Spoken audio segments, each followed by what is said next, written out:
Hi అండి అందరికీ welcome back to our channel moments with Nirosha.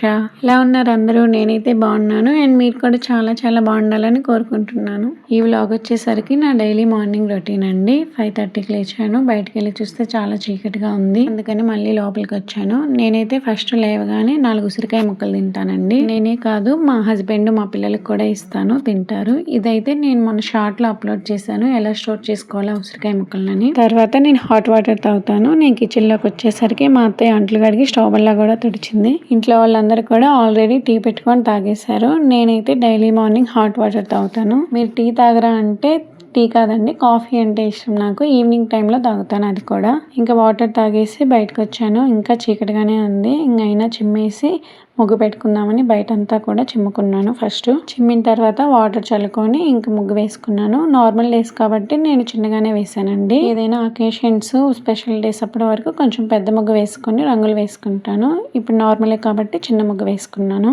Daily ఏ ముగ్గు వేసినా ఎల్లో అండ్ రెడ్ అయితే కంపల్సరీగా వేస్తాను. ఇంకా ముగ్గు వేసుకొని లోపలికి వచ్చాను. ఈరోజు అయితే మా పిల్లలకి ఫుడ్ కాంపిటీషన్ ఉంటుంది, అందుకని ఏదో ఒకటి చేయాలి కదా అని బాస్మతి రైస్ నానబెడుతున్నాను. క్యారెట్ రైస్ చేద్దామని రైస్ని కడిగి ఒక 2 సార్లు వేసుకొని కొంచెం వాటర్ పోసుకొని మూత పెట్టి పక్కన పెట్టేశాను. ఒక 1/2 అవర్ అయినా నానతాయి కదా అని. స్కూల్లో ఫుడ్ కాంపిటీషన్కి ఓన్లీ వెజ్ ఐటమ్స్ చేయమని మెసేజ్ పెట్టారండి, అందుకని నేను క్యారెట్ రైస్ చేద్దాం అనుకున్నాను. ఇంకా రైస్ పక్కన పెట్టేసి హాల్లోకి వచ్చాను. హాల్లో కూడా దివానా కాటు, సోఫా సెట్స్ అన్నీ కూడా నీట్గా ఎదిలించుకొని సర్దుకున్నాను. ఇంకా హాల్ నుంచి బయటికి మొత్తం కూడా చిమ్ముకోవాలి. చిమ్ముకోవటం చాలా ఈజీ అండి. ఇవన్నీ కూడా సర్దుకోవటమే కొంచెం కష్టం, అంటే సర్దుకోవడానికే టైం ఎక్కువ తీసుకుంటుంది. సర్దిన తర్వాత చిమ్మటం చాలా స్పీడ్గానే అయిపోతుంది. ఇంకా మా పిల్లలు పెద్ద పిల్లలే అండి, చిన్న పిల్లలు ఏం కాదు. చిన్న పిల్లలు ఉంటే ఇంకా కొంచెం కష్టమయ్యేదేమో, పెద్ద పిల్లలే కాబట్టి ఏమంత ఇదిగా ఉండదు. కాకపోతే కొంచెం అటు ఇటు అవుతుంటాయి అన్నిటి మీద. అవన్నీ కూడా ఒకసారి నీట్గా ఎదిలించుకొని హాల్ నుంచి అయితే బయటికి చిమ్మేస్తాను ఫస్ట్. మా ఇల్లు చాలా పొడవుగా ఉండిద్దండి. ఇంతకుముందు వీడియోలో కూడా చెప్పాను 7 గదులు ఉంటాయని. ఇవన్నీ కూడా చిమ్మి తుడిచేసరికి మాకు 1 అవర్ టైం పట్టిద్ది. మొత్తం కూడా ఒకరిమే చిమ్మంలేండి. కాకపోతే ఈ హాల్లో నేనుంటే కిచెన్లో అత్తయ్య ఉండిద్ది, కిచెన్లో నేనుంటే హాల్లో అత్తయ్య ఉండిద్ది. అలా నీట్గా ఎవరి పని వాళ్ళు కంప్లీట్ చేసుకుంటాము. హాల్ మొత్తం చిమ్మిన తర్వాత ఇంకా బయటకు చిమ్ముకొని వస్తాము. ఆల్రెడీ మార్నింగ్ ముగ్గేసేటప్పుడు నేను పంచ నుంచి చిమ్ముకుంటా బయటికి చిమ్ముకొని తర్వాతే ముగ్గేసుకుంటానండి. అప్పటికి 1 అవర్ టైం పట్టిద్ది. ఎట్లా లేదన్నా మా ఈ నల్ల బండ్లు కదా, దుమ్ము ఎక్కువగానే ఉండిద్ది, అందుకని మళ్ళీ 2వ సారి చిమ్ముకుంటాను.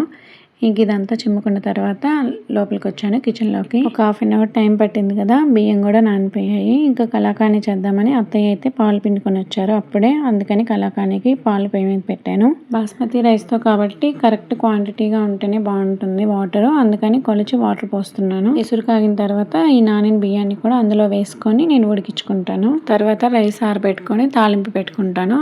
ఆ ప్రాసెస్ నాకు చాలా ఈజీగా అనిపిస్తుంది, అందుకని అలానే చేస్తాను ఎక్కువగా. ఆల్మోస్ట్ టైం అయితే 7 అయిపోతుందండి. పిల్లలు ఇంకా లేయలేదు, సో పిల్లల్ని లేపడానికని వెళ్ళాను. పాపకి బాబుకి ఇద్దరికి కూడా స్కూల్ టైమింగ్స్ వేరండి. పాపకు వచ్చేసరికి 8:20కే, బాబుకి 8:45. అందుకని ముందు ఆమె రెడీ అయిపోయి స్కూల్కి వెళ్ళిద్ది. నేనైతే కలాకానీలో పాలు పొంగిన తర్వాతే షుగర్ వేస్తానండి. తర్వాత ఎక్కువసేపు ఏం మరగనివ్వను, కొంచెం మరిగిన తర్వాత నిమ్మకాయ పిండుతాను. నిమ్మకాయ పిండాక పాలన్నీ ఇరిగిపోయి త్వరగా చిక్కబడుతుంది, కొంచెం త్వరగా చేసుకోవచ్చు కలాకానీ. అందుకని నేనైతే కంపల్సరీ నిమ్మకాయ పిండే చేస్తాను. ఇక్కడ ఎసురు కూడా కాగిపోయాయండి. ఇంకా నానిన బియ్యాన్ని వాటర్ వంపేసి ఎసురులో వేసి రైస్ కూడా ఉడికించుకున్నాను. రైస్ ఉడుకుతుందండి. ఈలోపు తాలింపులోకి క్యారెట్లను తురుముతున్నాను. క్యారెట్స్ అయితే ఇన్ని బియ్యానికి ఇన్ని క్యారెట్స్ అన్ని నాకు కరెక్ట్గా తెలియదు, కానీ ర్యాండమ్గా వేసేస్తాను. పిల్లలిద్దరిని కూడా లేపి స్నానానికి పంపించానండి. ఇద్దరు కూడా స్నానానికి వెళ్ళి రెడీ అవుతున్నారు. పాప అయితే స్నానం చేసి వచ్చి రెడీ అవుతుంది. క్యారెట్స్ తురిమి పక్కన పెట్టుకున్నాను. ఈరోజు టిఫిన్కి అయితే ఏ పిండి లేదు, అందుకని కొంచెం త్వరగా అయిపోతుంది కదా అని ఒగ్గానే చేస్తున్నాను. బాబుకి 8:45 అన్నాను కదండి, ఈ లోపే నేను 2 ఫుడ్ ఐటమ్స్ కూడా ప్యాక్ చేసి పంపించాలి, అందుకని ఫస్ట్ టిఫిన్ చేస్తున్నాను. ఫస్ట్ అయితే టిఫిన్ చేసిస్తే పిల్లలు తినేస్తారు కదా, తర్వాత నేను క్యారెట్ రైస్ చేసుకుందాం అనుకున్నాను. పిల్లలకైతే టిఫిన్ చేసి ఇచ్చానండి, తింటున్నారు. పాప తినేసి స్కూల్కి వెళ్ళిపోయిందండి. ఇదైతే 2 ఫుడ్ ఐటమ్స్ అయిపోయిన తర్వాత ఇంకా బౌల్లోకి ప్యాక్ చేస్తున్నాము. ఎంత త్వరగా చేయాలనుకున్నా లేట్ అయిపోయిందండి. పాపం 10 మినిట్స్ లేట్ అయిపోయింది బాబుకి. బ్యాగ్ సర్దుకొని వాళ్ళ డాడీ కోసం వెయిట్ చేస్తున్నాడు. 2 ఫుడ్ ఐటమ్స్ కూడా ఒక బ్యాగ్ లో ప్యాక్ చేసి ఇచ్చాను. ఇంకేం కూడా స్కూల్కి వెళ్ళిపోతే ఇంకా లోపల ఉన్న కిచెన్ తర్వాత నీట్ గా సర్దుకోవాలి. ఈ వీడియో అయితే ఇంతేనండి. ఈ వీడియో నచ్చితే లైక్ చేసి షేర్ చేసి సబ్స్క్రైబ్ చేసుకోండి. బాయ్.